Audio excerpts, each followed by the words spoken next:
بسم اللہ الرحمن الرحیم۔ ہم جناب نبی کریم صلی اللہ علیہ وسلم کی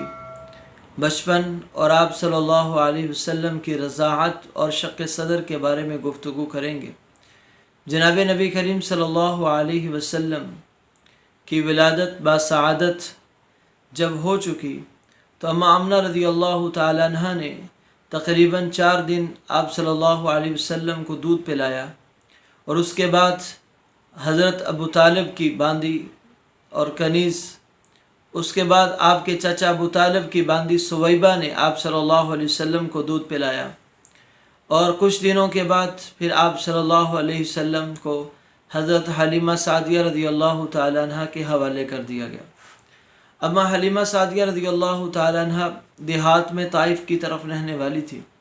اور عرب کے اندر یہ رواج تھا کہ بچہ بچپن میں دیہات کی پرسکون فضا میں رہے، صاف ستھری فضا میں رہے، اور دیہات کی خوراک کھائے، اور فصاحت اور بلاغت زمانے کے اعتبار سے عربیت اور اس کی فصاحت بلاغت کو سیکھے، عربی تمدن اور تہذیب اور ثقافت کو اپنے اندر لے۔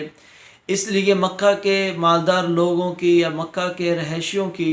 جو بچے تھے وہ دیہاتوں کی طرف بھیج دیے جاتے تھے۔ جب تک وہ دودھ پینے کا زمانہ گزارتے تب تک بچہ ایک عرب کی ثقافت کو سیکھ چکا ہوتا، بچے کی زبان پر فصاحت جاری ہو چکی ہوتی، اور بچہ دیہات کے پرفضا سکون میں پرفضا ماحول کے اندر پروان شروع کر چکا ہوتا۔ اما حلیمہ رضی اللہ تعالیٰ عنہ فرماتی ہیں کہ ہم بہت زیادہ غریب تھے، اور قحط سالی ان دنوں میں بہت عروج پر تھی، جس کی وجہ سے ہمارے گھر میں بھی فاقے، اور میری اپنے پاس بھی ایک اور بچہ تھا جس کی پرورش کر رہے تھے، بھوک کی وجہ سے ساری رات روتا رہتا تھا۔ نہ تو ہمارے جانوروں کے اندر دودھ تھا، اور چارہ نہ ہونے کی وجہ سے اونٹنی بھی بڑی کمزور تھی، اور ہمارے گھر کے عموماً حال بڑے خستہ حال تھے، بہت ہی ہم غربت اور تنگی کی زندگی گزار رہے تھے۔ لیکن میں نے اپنے خامد کے ساتھ ہمارے قبیلہ بنو سعد کی عورتوں کے ساتھ مکہ کی طرف جانے کا ارادہ کیا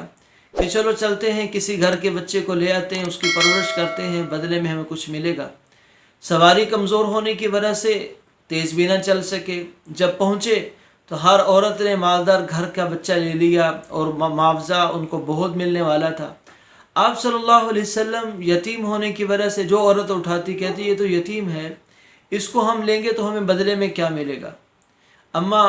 حلیمہ رضی اللہ تعالیٰ نے فرماتی ہیں کہ میں نے اپنے خامند کو بتایا یہ یتیم بچہ ہے، بس ایک ہی باقی ہے، باقی تمام بچوں کو عورتوں نے گود لے لیا۔ میرے خامند نے کہا کہ آپ اس بچے کو لے لو، اللہ اس میں برکت ڈالے گا۔ پھر یہی ہوا کہ جب بچے کو میں نے سینے سے لگایا تو میری چھاتی دودھ سے بھر پڑی، اور جب اونٹنی کی طرف گئے تو اونٹنی پہلے سے زیادہ مضبوط، اور اونٹنی کے تھن بھی دودھ سے بھر گئے۔ اب وہ عورتیں جو مکہ آ رہے تھے تو وہ عورتیں ہم سے آگے تھیں، لیکن جب واپس جا رہے تھے تو ہماری سواری سب سے آگے تھی، اور عورتیں حیران تھی کہ یہ تم نے سواری بدل لی۔ ہم نے کہا نہیں، سواری نہیں بلکہ سوار بدلا ہے۔ اور جب قبیلہ میں پہنچے تو قحط سالی کی وجہ سے لوگوں کے جانور شام کو بھوکے آتے، خالی تھن واپس آتے، ہماری بکریاں بھی خوب پیٹ بھر کر آتی، اور ان کے تھن بھی دودھ سے بھرے ہوتے۔ لوگوں نے اپنی بکریاں ہمارے ساتھ چرانا شروع کر دی، لیکن ہماری بکریاں پھر بھی پیٹ بھر کر اور تھن ان کے دودھ سے بھرے ہوئے ہوتے۔ اور اس طرح سے آپ صلی اللہ علیہ وسلم 2 سال تک مسلسل اماں حلیمہ سعدیہ رضی اللہ تعالیٰ عنہ کے پاس رہے۔ اور جب اماں حلیمہ رضی اللہ تعالیٰ عنہ نے آپ صلی اللہ علیہ وسلم کا دودھ چھڑایا تو آپ کی زبان پر یہ کلمات تھے، اللہ اکبر کبیرہ والحمد للہ کثیرہ سبحان اللہ بکرۃ و اصیلا۔ اب جب دودھ چھڑانے کا زمانہ ختم ہو گیا تو آپ حضرت حلیمہ سعدیہ رضی اللہ تعالیٰ عنہ آپ صلی اللہ علیہ وسلم کو لے کر مکہ واپس آنے کے لیے آئی، لیکن چاہتی نہیں تھی کہ آپ صلی اللہ علیہ وسلم کی برکات سے محروم ہوا جائے۔ اس لیے آپ کی والدہ ماجدہ سے عرض کیا، اور ان دنوں مکہ میں وبا طاعون کی پھیلی ہوئی تھی، عرض کیا کہ اگر کچھ دنوں کے لیے ہمارے ساتھ مزید بھیج دیں تاکہ یہ وبا ختم ہو جائے، تو اماں آمنہ رضی اللہ تعالیٰ عنہ نے واپس ساتھ جانے کی اجازت دے دی۔